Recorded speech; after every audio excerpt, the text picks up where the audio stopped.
Lauren Parsons from Lauren Parsons Wellbeing. Welcome to the show. Kia ora, Di. Yeah, great to be here again. Yeah, so it is a busy time of year for a lot of parents, right? Hmm. There's schools in full throes. I think you mentioned a lot of school productions and that kind of thing at this time of year. So it can really feel like you're running from one thing to the next as a parent.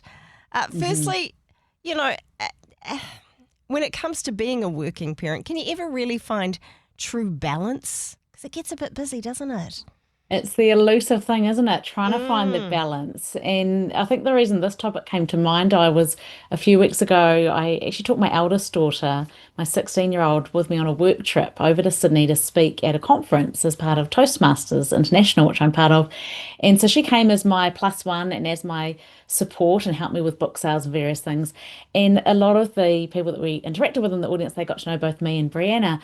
And I actually had one lady in particular came up and said, Lauren, how do you juggle the balance between your three kids and a home life and a working husband and your career? And I think it's on a lot of people's mind, working and balancing family life. So there's probably a whole lot I could say around this, but I think the most important principle is to be really present in whatever it is that you're doing. So when you are, when I'm home with my kids, when they get home from school, I block out and aim to protect that time Hmm. as quality time with them and be fully present. And then other times when it's my focus work time, I aim to be fully present and dive deep into that. Yeah, I think that's probably Okay. one of the keys.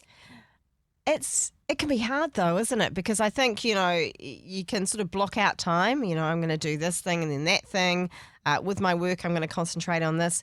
But then the dramas of the world and family can sort of unfold. So you can Yes. find your mind and your heart elsewhere when perhaps you need to be focusing on something else. So Mm. how do you sort of fully concentrate or be fully present to the thing you're on? When you've got all this stuff going on with family.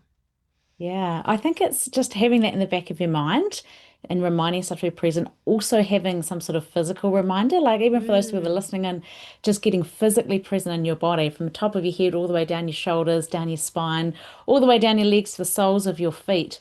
Noticing how you feel and getting present in the moment, particularly if you are feeling a bit overwhelmed by everything that's going on.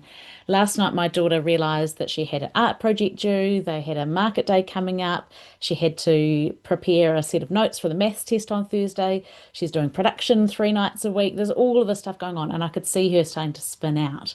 And so the first thing that we did was she made a list, and then we started putting, okay, this one you can do Monday night. This has to be done by Wednesday. And so just I think those sort of strategies for trying to grapple with the busyness is key. And the other key thing is just having really strong boundaries and being okay to say no sometimes. We tend to try and get an overview of the week and what's happening in the week, and then think, what really is realistic. And we love socializing, we love inviting people around. I keep thinking, oh, we should invite those people for lunch. But at the moment, the season that we're in with our children and rehearsals, particularly straight after church on Sunday, it's sort of all gone with rehearsal time for the show that's coming up for them. I just know it's not a good time. So we're just trying to space things out. So I think Mm. the key is knowing what are the things you really want to say yes to, what are the rocks in your jar, what are the priorities, and then actually being okay to say no or push back on other things. What I liked when you were just talking earlier was you mentioned you took your daughter with you on a Hmm. conference. So that would have been some Yes, great quality time, which I just think, I can imagine how well that would go. But it did remind me about the importance of involving your kids in things.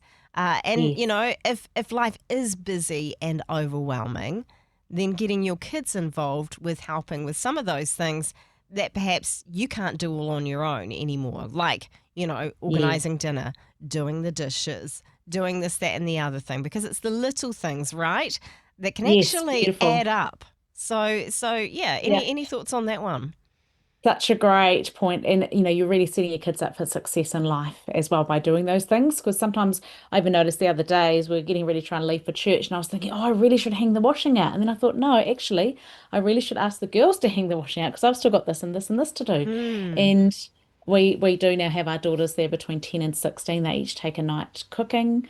So my youngest, I'm obviously helping her quite a lot still, but the older girls, they actually really can pretty much cook a whole meal by themselves now with a bit of support.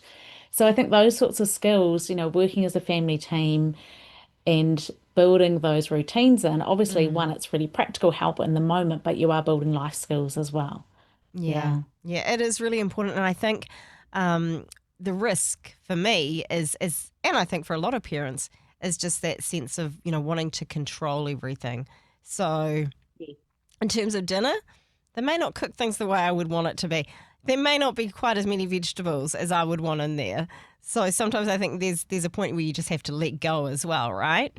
And just for me, it's the time frame. Usually, I'll still put the veggies out on the chopping board. I'll be like, "This is what we're cooking," Mm, but I just have to realize that what I might be able to do in 20 minutes and get it on and done, I actually need to allow an hour and not just come and do it for them. mm, So just allowing the time, and as they build up those skills, learning, because cooking's really just learning how to multitask, like how to time things and keep things working along. So I think those are, yeah, great things.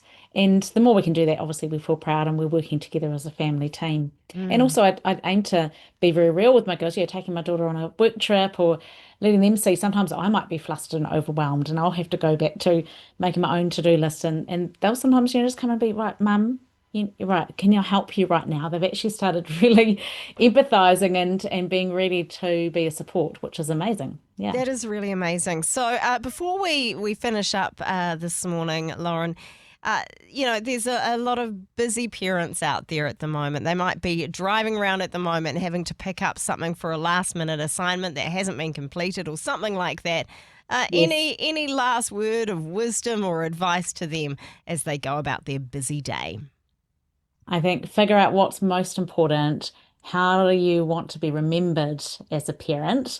What's the atmosphere you want to set in your home? And aim to just slow down, be present, have that quality time, even if it's just for 15 minutes, and then move on to the next thing. Try and stop the multitasking and focus on being really present and getting joy out of those little moments. Thank you so much for being a part of today's show. It is always so great to chat with you. Of course, people can check out the work that you do.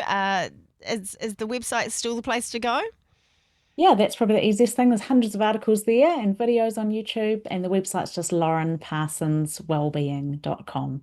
LaurenParsonsWellbeing.com. Lauren, thanks again. Thanks so much, Di. Thanks for joining us on Rhema. Now, if you found value in today's content, hit that like button. And if you haven't already, consider subscribing to our channel with the subscribe button. This really helps us to continue to produce more quality content for you. And hey, if you'd like to stay updated and never miss any of our future videos, ring that notification bell as well. Don't forget to follow us on our other socials, which are in the description below. And until then, stay tuned.